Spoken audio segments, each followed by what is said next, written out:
ivyo ngaha nabanza gushimira Imana mushobora byose kuko uno munsi aya matora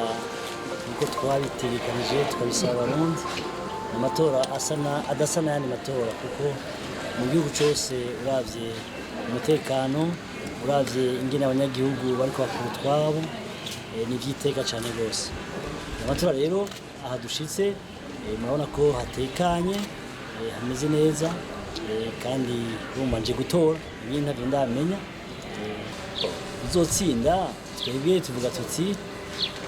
utsinze atsindire bose natsindeho kuko nk'ibitwara muri exclusion ya seni nibitera iteka igihugu kuko byari kuba byiza seni yugururiye imigambo yose